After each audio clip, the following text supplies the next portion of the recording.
کہ fashion, make up, جم culture, plastic surgery کی دوڑ، ارے یہاں تک کہ سوشل میڈیا پر لائکس اور فالوورز کی بھیک،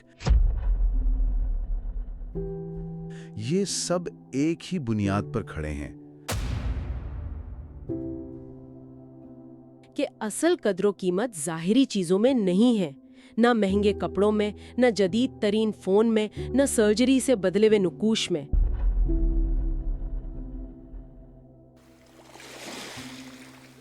آج ہم بات کر رہے ہیں صنعتی فریب اور انسانی کمزوری کے موضوع پر۔ جو ذرائع ہمارے سامنے ہیں ان کی روشنی میں ہم ذرا کھوج لگائیں گے کہ کیسے آج کے دور میں انسان کی کمزوری کو ایک آپ کہیں منافع بخش کاروبار کی بنیاد بنا دیا گیا ہے۔ جی، اور یہ معاملہ بہت گہرا ہے۔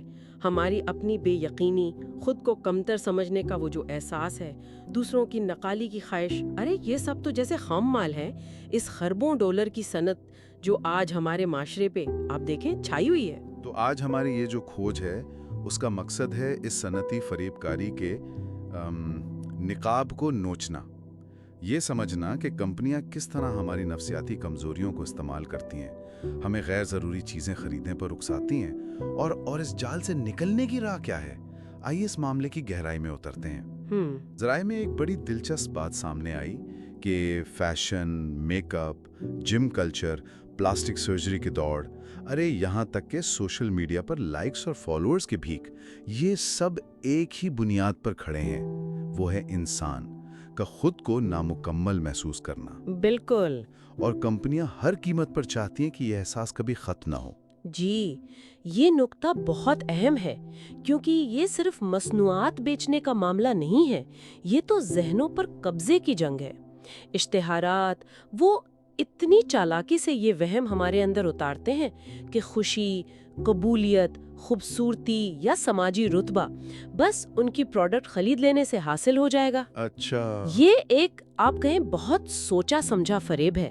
جب ہم اس جھانسے میں آتے ہیں تو صنعت تو دن دگنی رات چوگنی ترقی کرتی ہے، لیکن فرد وہ اندر سے کھوکھلا ہوتا چلا جاتا ہے۔ اور اس کا سب سے زیادہ شکار، جیسا کہ ذرائع اشارہ کرتے ہیں، وہ نوجوان نسل ہو رہی ہے۔ سوشل میڈیا پر دوسروں کی فلٹر شدہ بظاہر بہترین زندگیاں دیکھ کر ان میں شدید احساس کمتری پیدا ہوتا ہے۔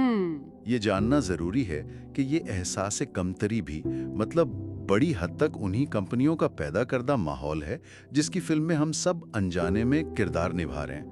یعنی یہ صرف چیزیں بیچنے کی بات نہیں، یہ تو ایک نفسیاتی کھیل بن گیا ہے۔ بالکل، اور یہاں سمجھنے کی کلیدی بات وہ یہ ہے کہ اصل قدر و قیمت ظاہری چیزوں میں نہیں ہے، نہ مہنگے کپڑوں میں، نہ جدید ترین فون میں، نہ سرجری سے بدلے ہوئے نقوش میں۔ اصل جوہر تو روح اور عقل میں پوشیدہ ہے۔ صحیح۔ جب انسان اپنی اس اندرونی طاقت، اپنی خودی کو پہچان لیتا ہے تو یہ خربوں ڈالر کی انڈسٹریاں یہ سب بے معنی ہو جاتی ہیں۔ ان کا تو پورا کاروبار ہی اسی احساس پر کھڑا ہے کہ تم کافی نہیں ہو۔ خود شناسی، یہی اصل آزادی ہے۔ ایک ذریعے میں بہت خوبصورتی سے کہا گیا کہ مسئلہ تب شروع ہوتا ہے جب ہم خود کو مارکیٹنگ کمپنیوں کی نظر سے دیکھنے لگتے ہیں۔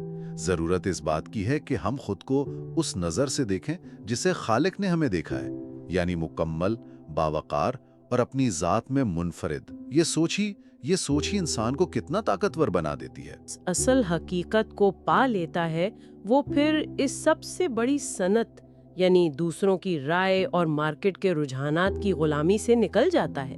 وہ حقیقی معنوں میں آزاد انسان بن جاتا ہے۔ وہ اس چکر سے، اس دوڑ سے باہر آ جاتا ہے جس میں معاشرہ آپ دیکھیں تو اندھا دھند بھاگ رہا ہے۔ تو آج کی گفتگو کا خلاصہ وہ یہی ہے کہ ہماری حقیقی قدر و قیمت ہمارے اندر ہے، باہر کی دنیا میں نہیں۔ اس حقیقت کا شعور ہی ہمیں اس صنعتی استحصال سے بچا سکتا ہے جو ہماری کمزوری پر پھلتا ہے۔ باہر کی چکا چوند وہ بس ایک سراب ہے۔ اور جاتے جاتے ایک سوچ چھوڑے جا رہی ہوں، اگر یہ سارا صنعتی فریب اس بنیاد پر کھڑا ہے کہ ہم نامکمل ہیں، تو وہ پہلا حقیقی قدم کیا ہو سکتا ہے جو آج کوئی بھی شخص اپنی فطری کاملیت کو محسوس کرنے کے لیے اٹھا سکتا ہے؟ کسی بھی پروڈکٹ، کسی بھی تعریف، کسی بھی بیرونی سہارے کے بغیر صرف اپنی ذات کے اندر وہ اطمینان کیسے تلاش کیا جائے؟ ذرا سوچنے کی بات ہے۔